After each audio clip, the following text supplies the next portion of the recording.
Welcome back to another lecture of mathematical physics. This is the fourth lecture in our course, and this is a continuation of our last lecture, which started the chapter on multivariable calculus. And let me do a quick recap of what we have done last time. So we've seen how we can represent functions, multivariable functions. We've seen the contour maps. We've also gone through taking derivatives of multivariable functions. So if you remember, the gradient, as we said, gives you the direction of maximum increase. So if you're standing on a hill and you want to climb up the hill in the most efficient way possible, then the direction of the gradient will give you the direction of maximum increase. So suppose you want to go to the top of the hill, so you'll have to follow the direction of the gradient. Okay, so let's look at this idea a bit more. What if I'm not interested in going to the top of the hill, and I'm interested in seeing how my height will change when I move in different directions instead? What if I moved in this direction? I'll go down the hill instead of going up the hill. So how do I translate this idea into the gradient? Because the gradient always gives you the direction of maximum increase. This is where the idea of directional derivatives comes up. So we have the directional derivatives. We're still dealing with functions that are scalar.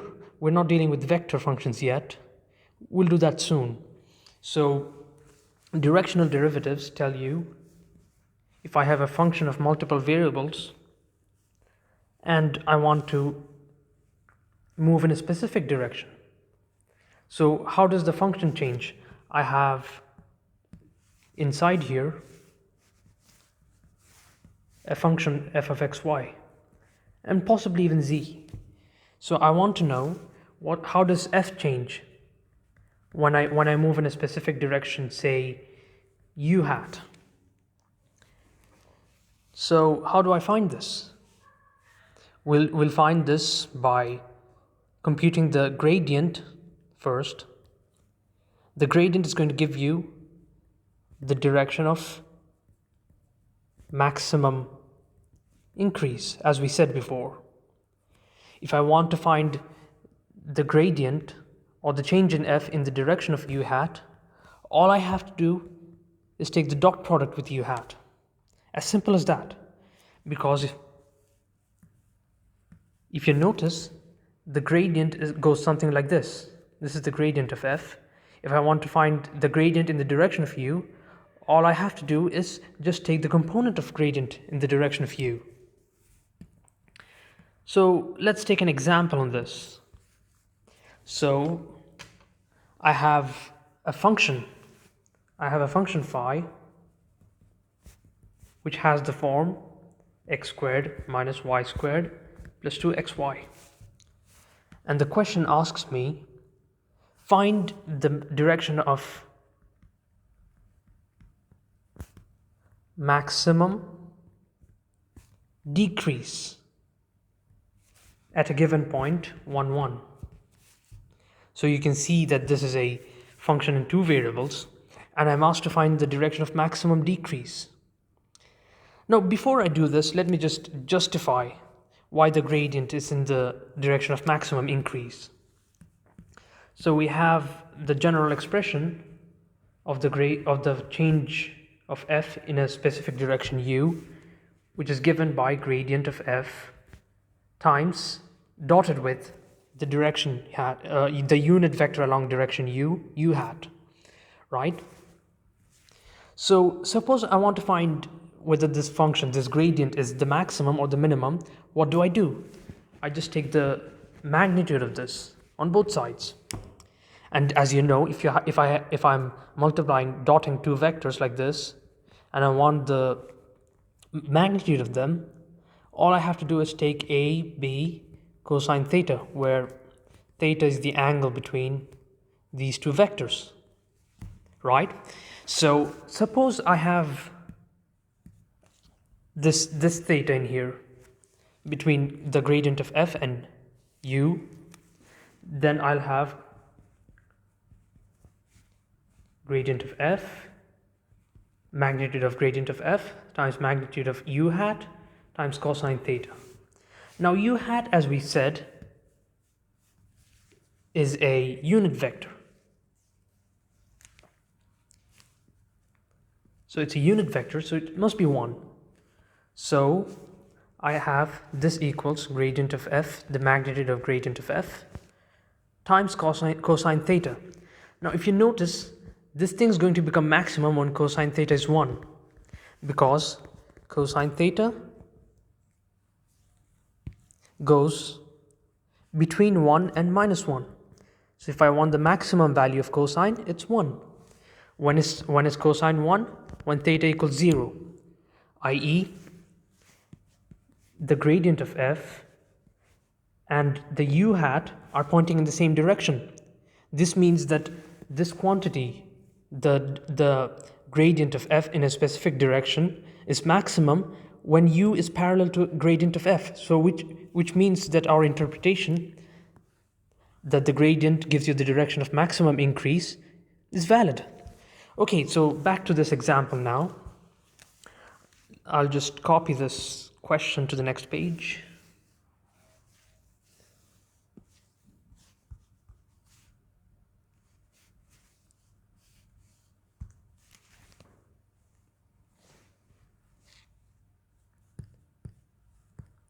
So you have to calculate the gradient first, right? If you remember, the definition of the gradient was this: partial x of phi I hat plus partial y of phi j hat plus partial z of phi k hat.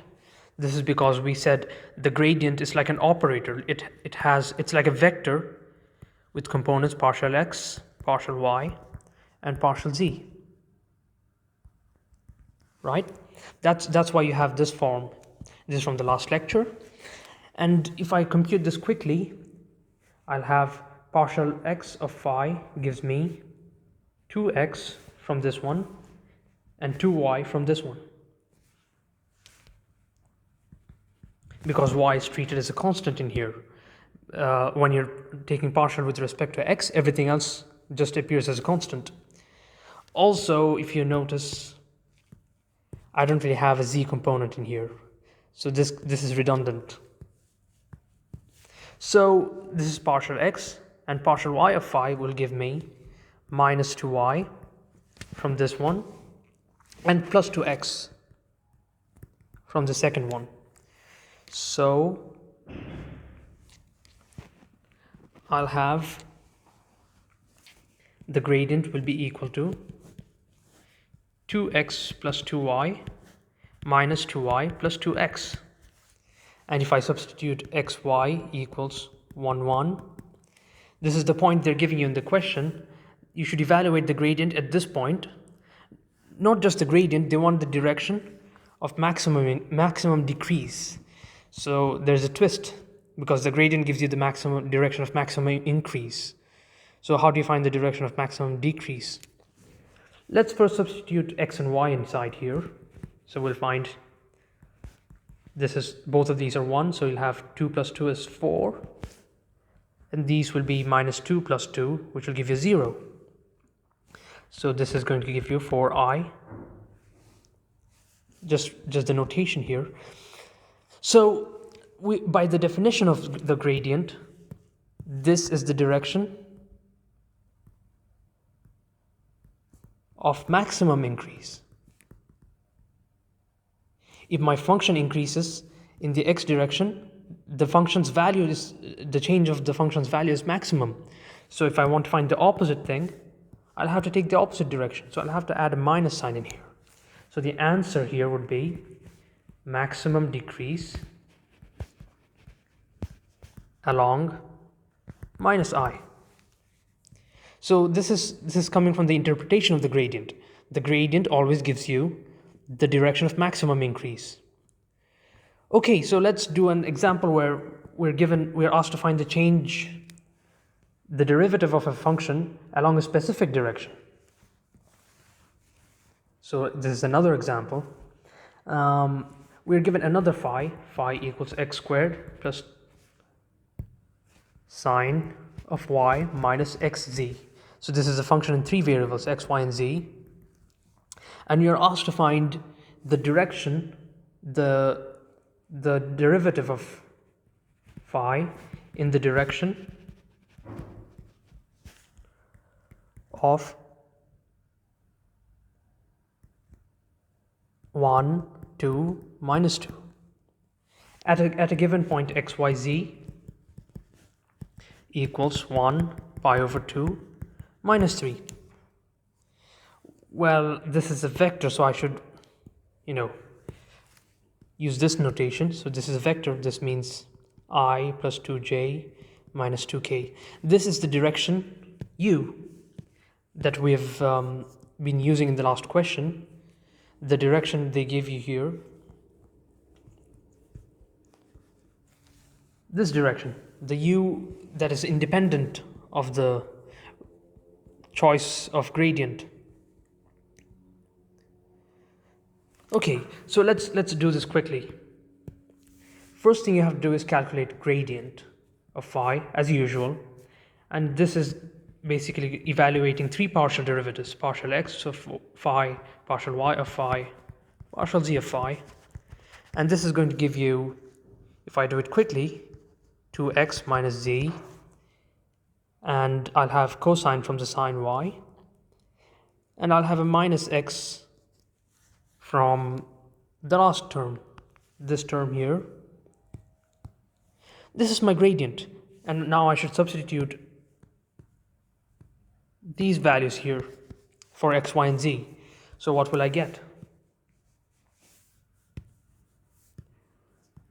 I'll get the gradient of phi will be x is 1 and z is minus 3, so it's going to be 5 here. Cosine pi over 2 is 0, and minus x is simply minus 1.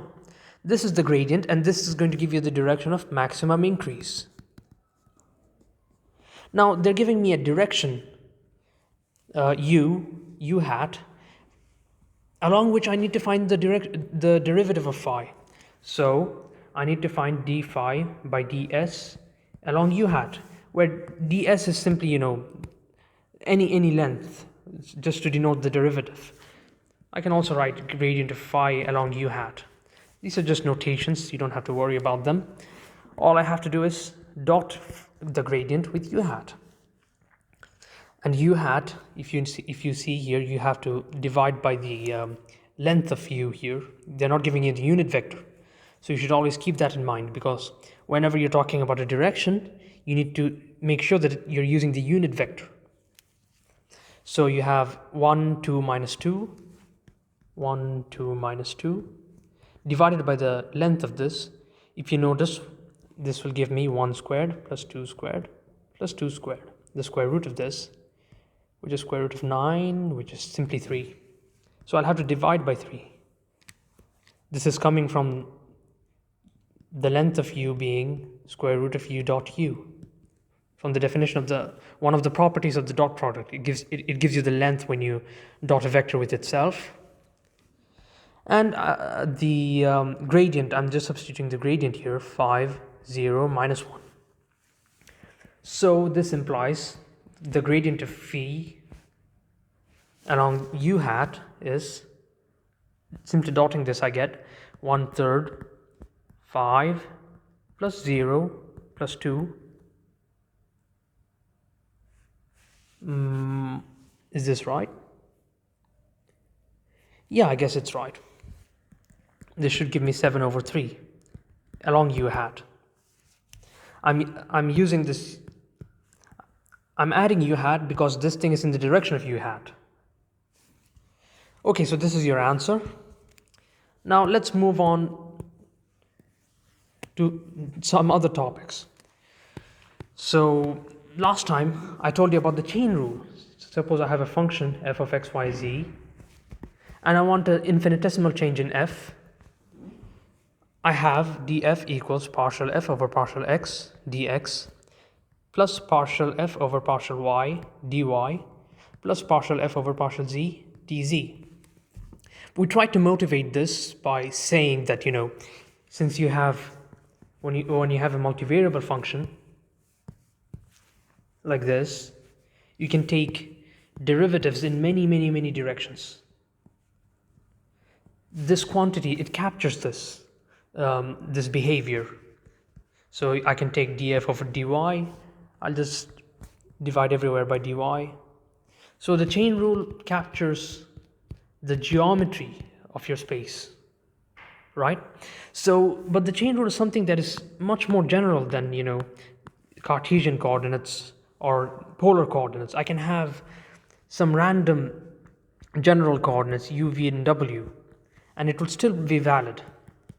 So you have df equals partial u of f, partial u meaning partial f over partial u. This is just a shorthand, du, plus partial v of f dv, plus partial w of f dw. This is just the general form of chain rule for a general function in u, v, w. Now, one of the neat things about this chain rule is that it shows you in calculus 1, if you remember, if I have a product of two functions, u, v, where u and v are both functions of x, like this, and I wanted to take a derivative with respect to x, u, v, you had this formula u prime v plus vu prime, where prime indicates that you're taking a derivative with respect to x, right? You can actually prove this using chain rule. And the reason I want to do this is because I want you to be familiar with chain rule. This thing comes up in many courses in thermal physics, in electromagnetism. If you don't see it here, you never see it they'll not really show that to you in the other courses. So let's prove this. Suppose I have a function g of uv equals uv. What is the chain rule with respect to u and v when I apply it to g? It will be partial g over partial u dv plus partial g over partial v. Oh, this should have been u. Okay, so what is partial g by partial u?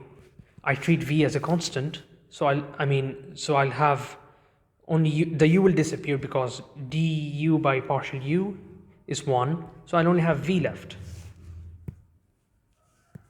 because partial u of uv equals v. Partial u of u is just 1, and v is a constant, so it just stays as it is. And similarly, I'll have partial g over partial v equals u. So I'll have dg equals v du plus u dv. Now, for the chain rule, I have to differentiate with, for the product rule, this is called the product rule, and the chain rule. You always confuse between the two.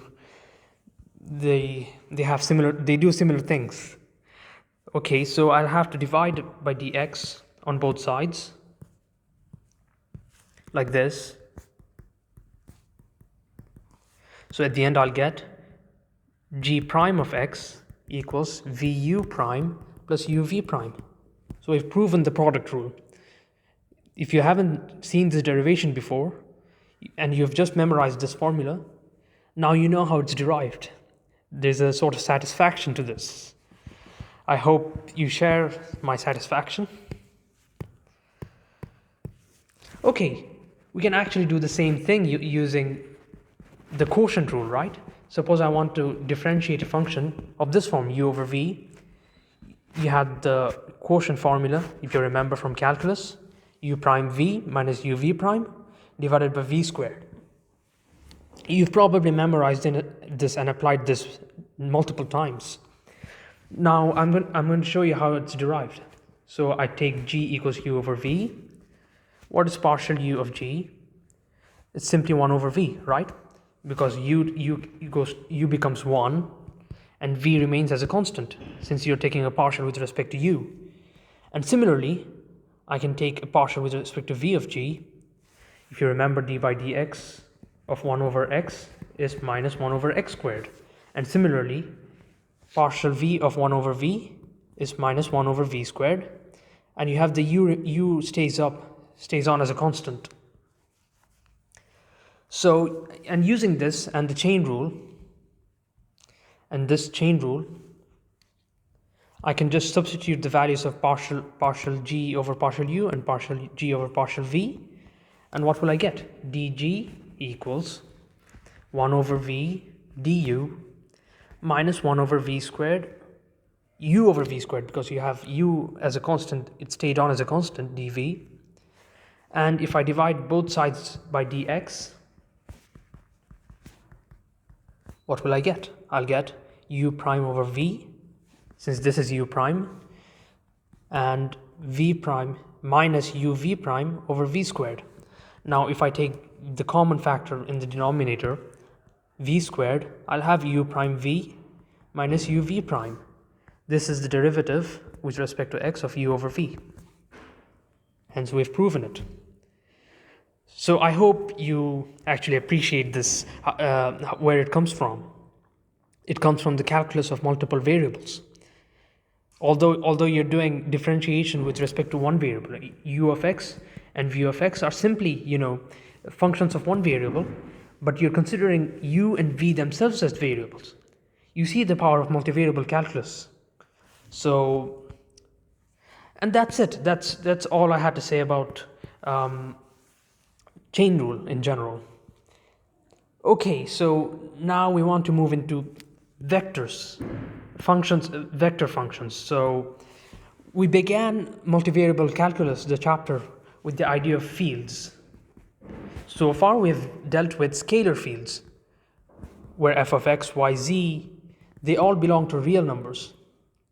Now I want to move into vector valued functions.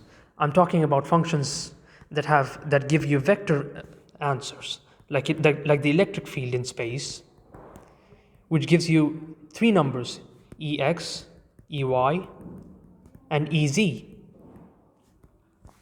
Right? So if I have a three-dimensional space, and at each point I have an E field pointing in different directions. Maybe I have a charge here that produces this. Now, if we want to study these kinds of fields, electric fields, magnetic fields, these fields are not just static in space. They change with time, right? At one point this is like this, next time it's like this and like this. It changes. How do we study these changes? We need calculus, because calculus studies changes. What happens when I change function by df? What happens when I take a derivative? This is what calculus does, right? And physics is all about studying changes in nature, finding laws that gives you the changes in nature. So we have to move from multivariable calculus to vector calculus. How does the chain rule, the integrations, the rules for integrations, are they the same for vectors? This is what we'll see now. First off, let me give you derivatives. Suppose I have a vector A with x, y, and z, and I want to take, and it has components, say ax, ay, az, right? And I wanted to take the time derivative of this. How do I do this? I simply push d by dt inside this. So what exactly do I mean? I mean just take axi over dt plus dayj over dt plus dazk over dt. Now, of course, I'm assuming that this vector A, the components of ax, ay, and az, they're functions of time, like the electric field. Maybe the charge has a velocity, it's moving, so the electric field is moving with it. You can imagine it that way. Okay, so notice something here. If I use the chain rule that we derived just a few moments ago, u prime v plus uv prime, you'll see that I'll have dax over dt plus di over dt. I'll have I here, I have ax here. But if you notice, di over dt is 0, because in Cartesian coordinates, I, j, and k are always the same. No matter what happens, whether you're moving at the speed of light, I, j, and k are always the same. They don't really, shift around. They're constant vectors. This is unlike in polar coordinates and in spherical coordinates, where ER, E theta, E phi, these change depending on where you are in the coordinate, right? So this is something that you have to keep in mind when you're studying in future courses, because these things, they'll cause you trouble when you do d by dr of this. You'll forget to consider that these are actually not constant with r or theta or phi. When you're moving in the coordinates, these will change. So dAr r hat over dr will not be equal to dAr over dr r hat, like this. You'll have an extra term like this, ar dr hat over dr from the chain rule. This is a remark that is important for future courses. This is not going to be so relevant in this course itself. Okay, so this is basically how you take derivatives of functions, of vector functions. And this t can be anything. It can be x, y. You can take derivatives with respect to any variable, as long as you have a relation between ax with those variables. It can be u, v, w, and I can take dax over du or v or w, right? There's nothing new in here. So taking derivatives is straightforward. It's the same thing that you've been doing all these years. Now I want to move into integrals of vector functions. Suppose I wanted to take, for multivariable functions, I had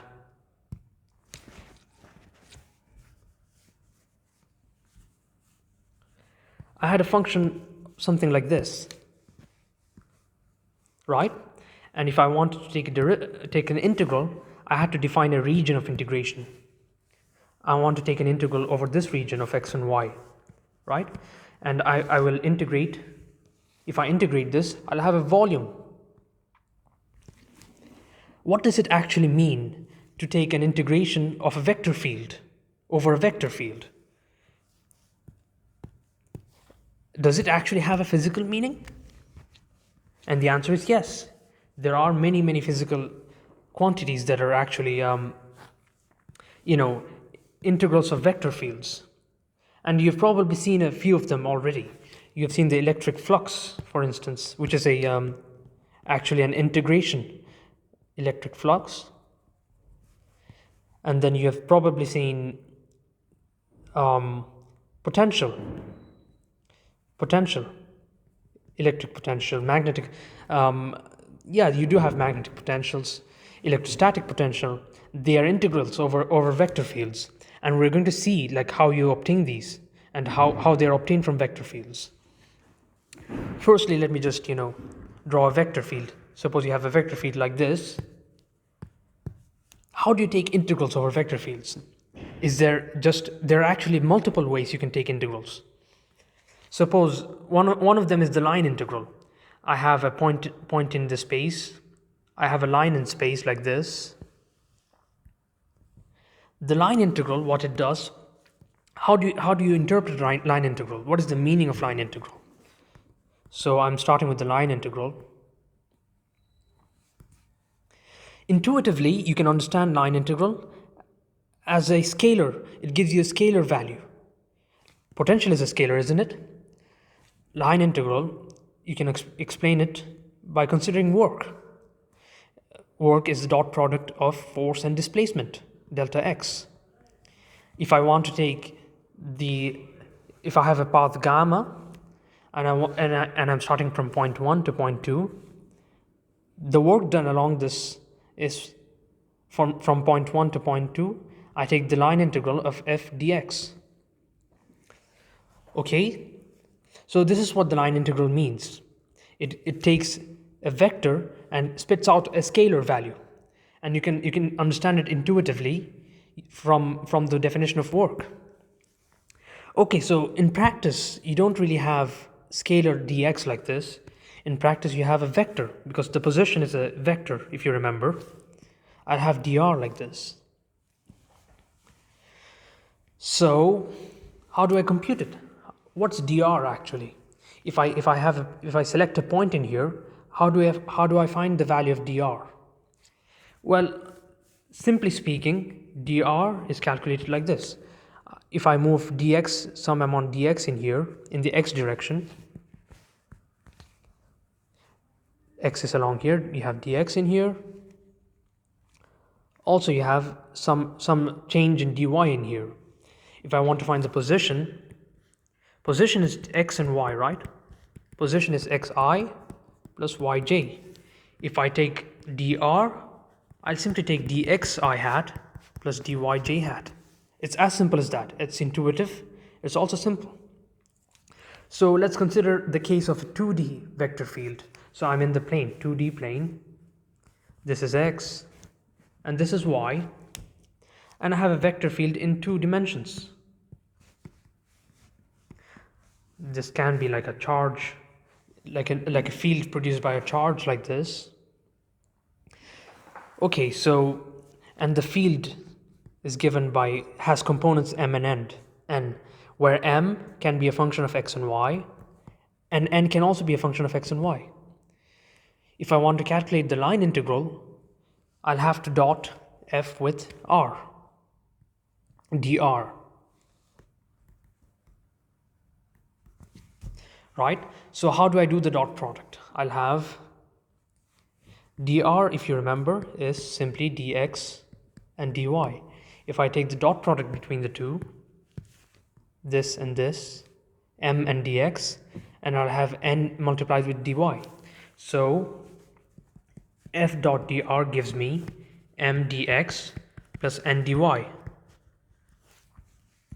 As simple as that. And if you have the integration limits, suppose you start at x1, y1, and you end at x2, y2. You can just substitute this inside here, and you compute the integral. But it's really inconvenient, working with 2 variables. Usually, what we do is, we either express y as a function of x, or express x as a function of y. This usually involves, if I know the path like this path is actually a function of y as a function of x, or x as a function of y. This could be like y equals x, for instance, or it could be y equals x squared. Depends on your curve. And when you do this, you have to use the same techniques as you used in calculus. dy will have, when dy is a function of x, you need to have y prime x dx. This is again the chain rule in 1 dimensions. Okay, so let's take an example of this, so you get a feeling of how you compute line integrals.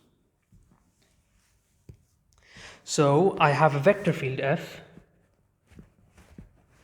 This is given to me, xy and minus y squared. Now this is, as you can see, a function. This is a vector field in 2D, and you'll have vectors inside here doing something like this, and you're asked to find, I have y and x. I'm being given 2 different paths. I have a point in here, 2, 1, and my starting point is 0, 0. Suppose I'm pushing a car or a ball from this point to this point, but this is inside a force field, so the force field is also doing some work. Possibly it's either helping you or going against you. It's like pushing a car against a magnet, for instance. The magnet has a field and it acts against you. Sometimes it can act with you. Okay, so they're giving us 2 different paths. The first path is directly from 0, 0 to 2, 1. Goes like this, straight like this. This is the first path. And the second path is a parabolic path, starting like this, going like this. Okay, so they're asking you, for this field, find the work done along 2 different paths. Okay, so how do we start this problem? The first thing is to identify the equations of this line and this line. What are the equations? For a straight line, you have y equals mx plus b. at x equals, you know the 2 points, and you can substitute 0, 0, and then you'll see that b is 0. And if you substitute x equals 2, y must be 1. So m equals 1/2. So for the first path, you have y equals x over 2. Right? So dy will be equal to dx over 2, which is 1/2 dx. Straightforward. Now you have a relation between y and x, so you can express dy with respect to dx. And as we saw moments ago, work is a line integral, f dot dr, which was equal to m dx plus n dy, where m is the x component of f and n is the y component of f.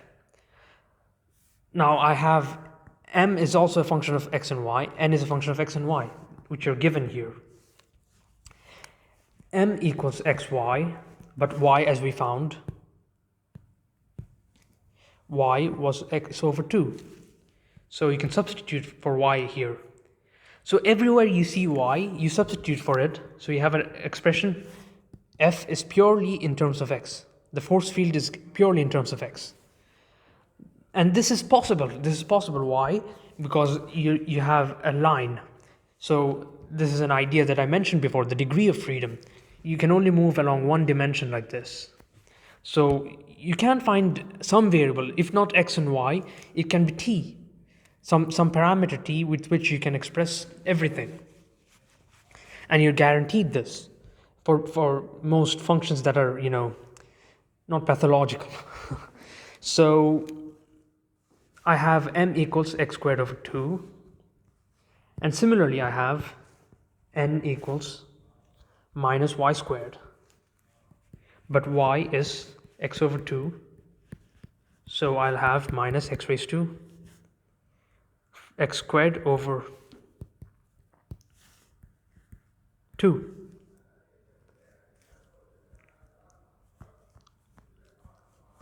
Okay, so let's substitute this into the work integral. So since my integration variable is dx, I need to look at what my limits of integrations are. This I can look from the figure. I'm starting at x equals 0 and I'm ending at x equals 2. So I can just substitute this limits of integration to get the work as such. From 0 to 2, I have m dx, where m is x squared over 2 dx, plus from 0 to 2, I have minus x squared over 2. Oh, wait a second, I think I have a mistake here somewhere. Oh, no, I don't, because I thought that these two would cancel out. These two would cancel out and I'll get a 0 work. But you have dy here, right? But dy is not exactly dx. It's not exactly dx, it's actually dx over 2 from here. So here I'll have dx over 2. So I'll have, what will I have here? Integral 0 to 2, x squared over 2 minus x squared over 4. I'm just taking this inside, dx.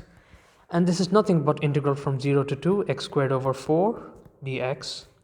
And this is x cubed over 12.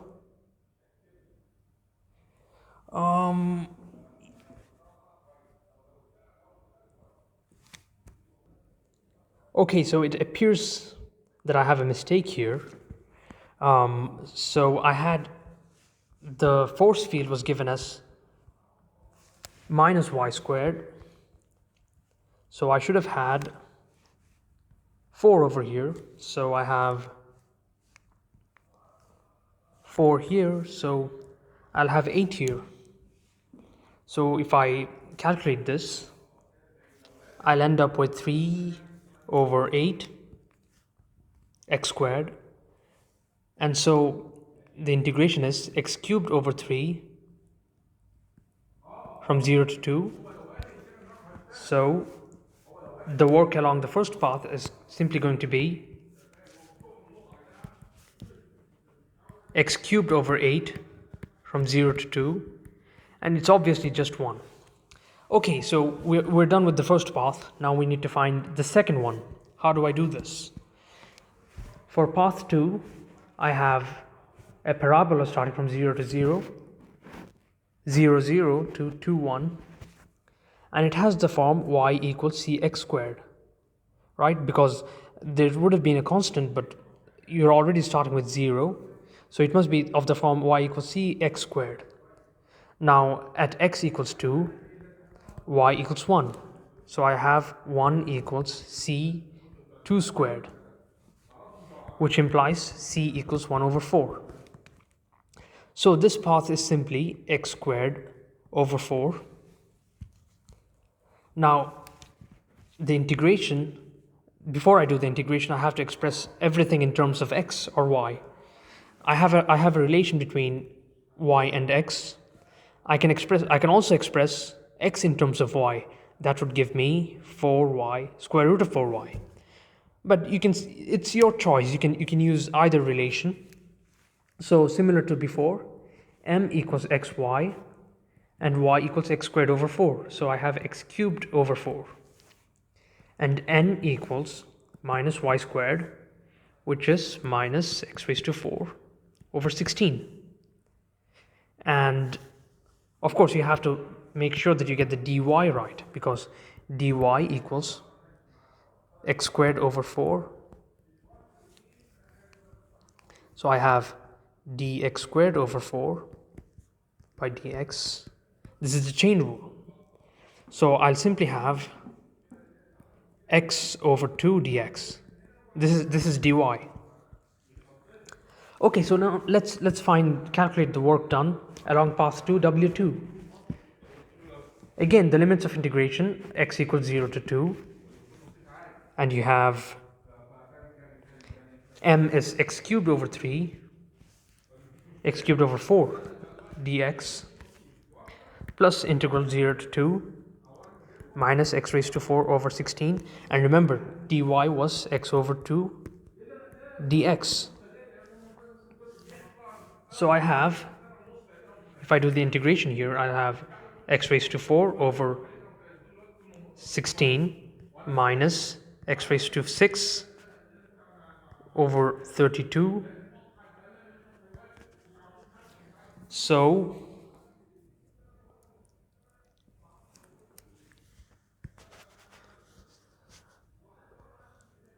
I'll have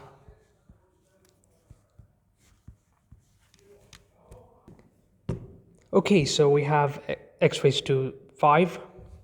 This is x raised to 5 over 32. So the integration is x raised to 6. You have a 6 here from the integration. And so I'll have, this is from 0 to 2. I'll have 16 over 16 minus 32 over 32 times 6, which is 1 minus 1 over 6. Or, oh, it's actually 60. I have a 2 here because it's 2 raised to 6 is 64. So I'll have a 2 here as well. So this is 1/3, which implies work along path 2 is 2 over 3. Okay, so if we return here, one thing that you should have noticed by now is that I'm taking 2 different paths with the same force field inside. So first path gives me W1 equals 1 and W2 equals 2/3. They're not equal. But you know, if you are in a gravitational field, for instance, if I have suppose I have a ball, I throw it from the ground, and the only force acting on it is gravity. Now this ball can go straight down or through an incline like this. At the end of the day, the energy at this point and at this point will be the same, no matter how it reaches these points. So you should imagine that this hits here, and immediately somehow all of the energy got transferred to kinetic energy. So it's not bouncing back. Somehow all of the energy got transferred in this direction and it reached here. So I took 2 different paths, right? So I took two different paths. The energy of the ball at this point is the same. If I take the difference, point A and point B, the difference will be the same no matter which path I take, as long as the only work acting on this is gravity. Now, we say that gravity is conservative. What does this mean? It means that if I start from a given point, I go up and I come down to the same point, total work done on me is zero. Gravity doesn't, I finished a closed path and the work done is zero. This is what a conservative field, the property of the conservative field is. So if I calculate the line integral,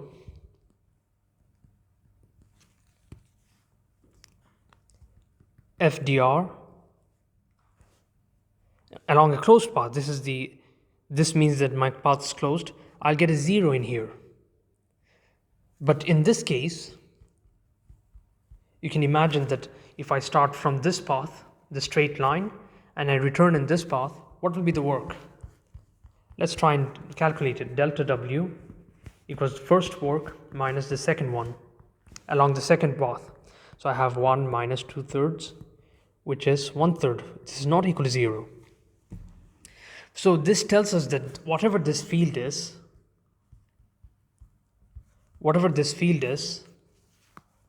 it's not conservative. And usually in nature, most force fields are conservative, that are like electromagnetism and in electrostatics, even in fluids, when you have the velocity field, you'll find that it's conservative in a closed system. So this is an idea about conservative forces. So if you start from a given point and you end at another point, it doesn't matter what path you take. As long as the work done is the same, the field is said to be conservative. Conservativeness is a property of the field itself. We'll see when we do Green's theorem and Stokes' theorem how we can find whether a field is conservative without even doing line integrals. There is a way of doing this, but first we'll have to look at other types of integrals, and we have to see the relation between the vector operations, the curl and the gradient, and the divergence with integration. What is the relation between these things and these things? Because for one variable functions, I had the fundamental theorem of calculus. Suppose I have a function f, which is actually the derivative of another function. And if I take the integration from a to b of f dx, my result is actually f of b minus f of a. And specifically, if b equals a, I'll have f of a minus f of a, which is 0. So this is like the closed integral. You're starting and ending at the same point, you get 0. This is from calculus 1. The fundamental theorem of calculus tells you that if you have a one variable function,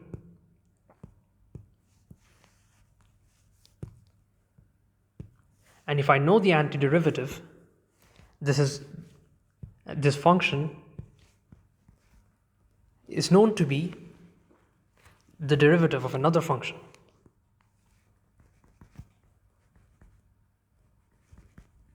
Then the integration is basically integration of f dx equals integration of df over dx, which is f plus c. This is how you actually computed, if you remember, the integration of sine and cosine of x. So integration of cosine of x must be sine of x. This is the fundamental theorem of calculus for functions of one variable.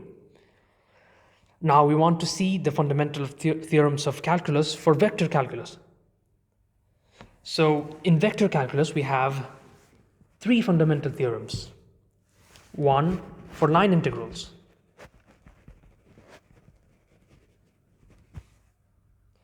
And you have one for divergence of a vector.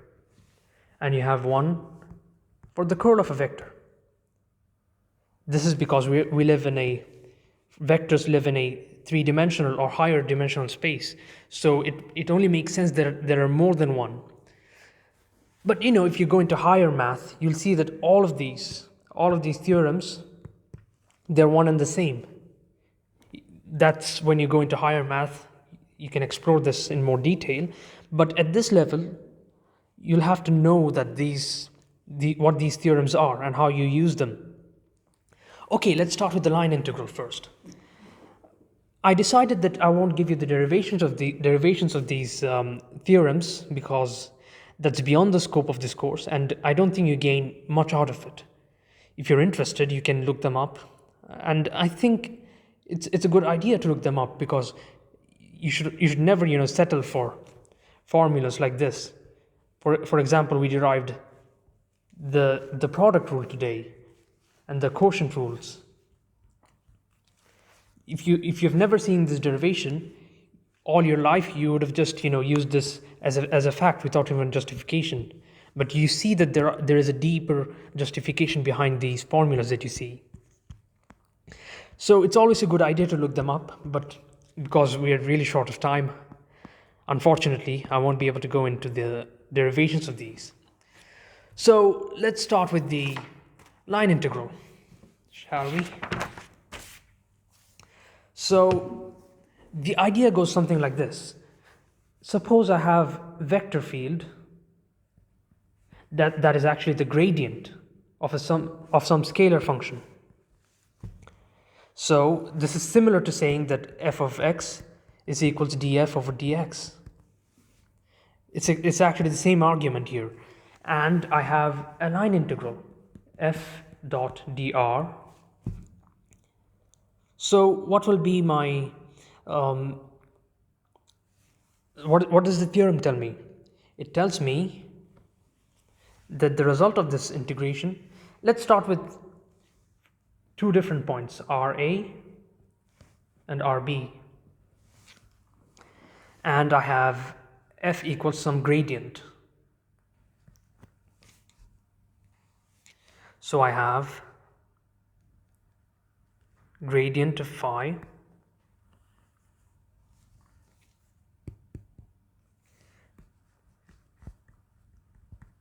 which is partial x of phi, partial y of phi, partial z of phi. And as we have seen earlier today, dr is simply dx, dy, dz, right? And if I do this integral, I'll have something like this inside as my integrand.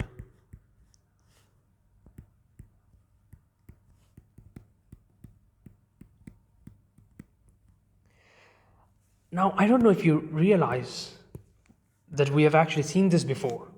This is nothing but the chain rule, if you remember. d phi equals partial x of phi dx, and so on. This is actually the chain rule. And if you remember, if I take each of these integrals separately, partial phi over partial x dx from x1, xa to xb, which correspond to Ra and Rb, the x components of it, I'll simply have from the fundamental theorem of calculus for one variable, I'll simply have phi b, x equals b. I should make this explicit because phi is a function of x, y, and z. So phi x equals b minus phi x equals a. So at the end of the day, what you'll get here is that this integral, will be equal to, from point A to point B, integral f dot dr equals phi at point A at point B, minus phi at point A. This is what the fundamental theorem of calculus of line integrals tells you, that if f is some gradient of a scalar, then you get this. What if I made B equals A? I'll get a closed line, right? Suppose I have B equals A, it means that I'm starting and stopping at the same point in space. Starts and stops at the same point in space. This is a path in 3 dimensions, and I'm starting and stopping at the same point. Now, is this true always? And the answer is no, absolutely not. It's not true always. If I have a closed path, f dot dr, it's not always 0. Firstly, for this to be 0, the first and foremost condition is that f must be a gradient of some scalar function. And second thing, it's an important one, it's a bit on the technical side of things, is inside this path, if this area is called A, this path would be partial A, the boundary of A. This is what mathematicians like to call it. So if this f is discontinuous or blows up to infinity inside this region, you cannot really use this fundamental theorem of calculus for line integrals. Okay, so this fundamental theorem is going to be important later on, because we're going to use it to find potentials of a conservative field. This will be the topic of our next lecture, where we'll discuss these theorems in more detail. But let's see the statements of these theorems and then finish this lecture. So firstly, we'll do these theorems in 2 dimensions. So these theorems have names. Green's theorem in the plane.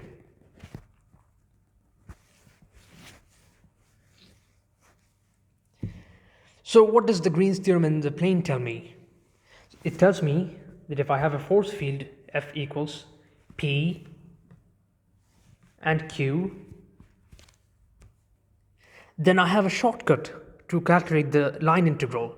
So F dot dr equals integral of P dx plus Q dy along some path gamma. Gamma is a path in space, can be any path. And gamma is actually independent of the force field F itself. F does its own thing, gamma is its own thing. So you get the idea. What the Green's theorem tells me is that I have a shortcut to calculate this, but it's only in specific cases, only when I have a closed path. So this is an important condition. When this path closes on itself, I can take the area integral of certain quantity. Suppose this is area gamma, area enclosed by gamma, this area.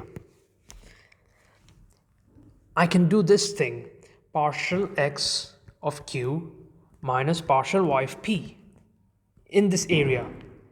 And you can calculate the area by taking the area element dx dy. We've seen this in the last lecture, how to compute area integrals. And we'll see more of it when we do examples of this theorem, hopefully in the next lecture, inshallah. And this is the statement of the theorem in 2D. Now, I also have something called the flux integral. The flux integral.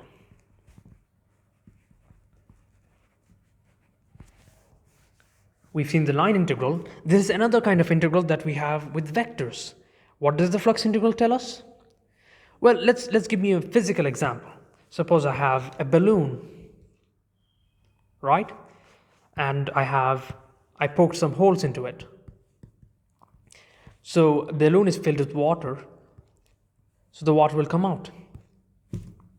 The flux is a measure of how much water is coming out per second. If I'm collecting these water in a bowl, and these water, they accumulate in this bowl. Flux tells you how much of this water, the volume of this water at a given time. How does it behave? So the flux gives you a measurement of this. And you've seen flux in in 102, physics 102. So there you've seen that flux of the electric field is given by E dot the area, the normal vector to the area. This is an important thing. The normal vector times the magnitude of the area, and you had the Gauss's law, which gave you Q over epsilon naught, right?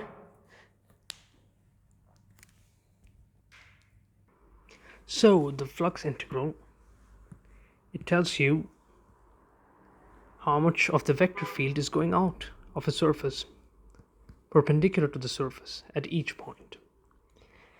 So how do you compute the flux? The way you compute flux is you have a path like this, and at each point you take the dot product between, you have a vector field F, and you have the normal vector at each point along the line. The normal vector is defined as the vector that is perpendicular to the tangent line along the line, and it's rotated 90 degrees. The tangent line is rotated 90 degrees. And you can see that if you have dr equals dx dy, the normal vector will be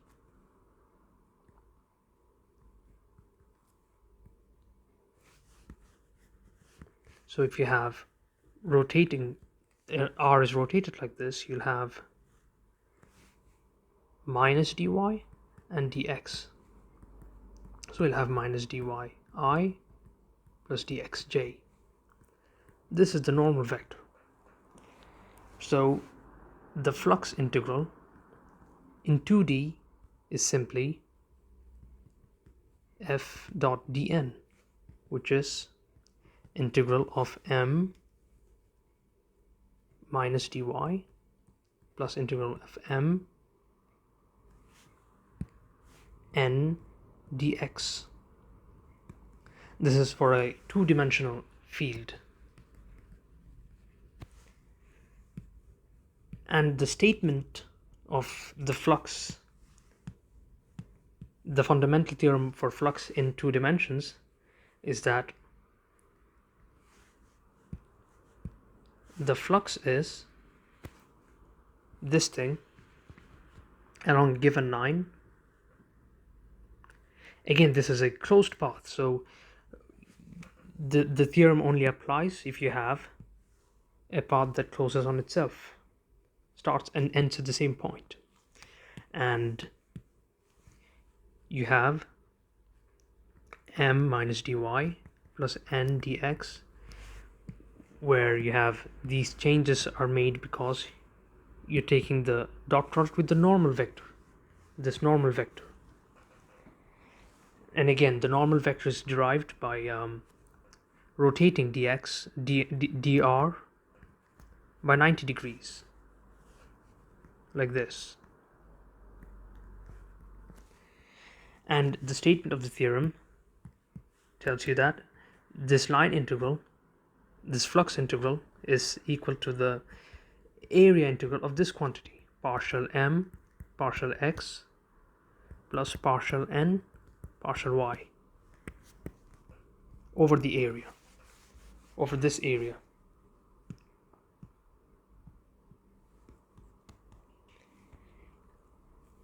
Again, this assumes that the force field F equals mn doesn't blow up inside here. If it goes to infinity at any point inside, this theorem is not valid. And so we've seen the flux integral now, and the Green's theorem for 2D fields. We've also seen the line integral, Now let's see them in 3 dimensions now. In 3 dimensions, these theorems are equivalent to this. So you have in 2D, you have the line integral version of this.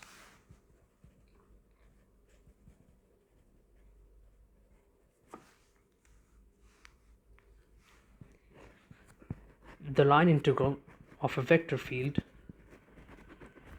is equal to the area integral of the curl of f, but dotted with the normal to the surface, d sigma. Well, let me visualize what this is. So again, I have a closed loop in 3D, and I have this surface d sigma. What is this surface actually? This surface is any surface that has this boundary. The boundary of it is the path you're taking. So suppose I have a circle like this. This d sigma is any surface that has this as its boundary. So it can be a cylinder like this. It can be a sphere. All it needs is this as its boundary. So this is the statement of the line integral of the Green's theorem in 3D, and this is called Stokes. We're not going to use this a lot because finding this normal vector n for an arbitrary surface is really difficult. But you have to know this because it's the statement of this theorem is important. This is used in EM, and also the statement of the flux integral in 3D, the fundamental theorem for flux. The statement in this case tells you that the flux is equal to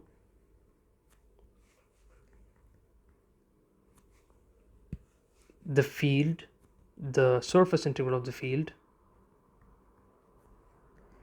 This is what you've seen in EM, in Physics 102.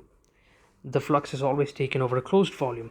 If you have a charge inside, if you're taking Gauss's law, you need a closed volume that encloses this charge.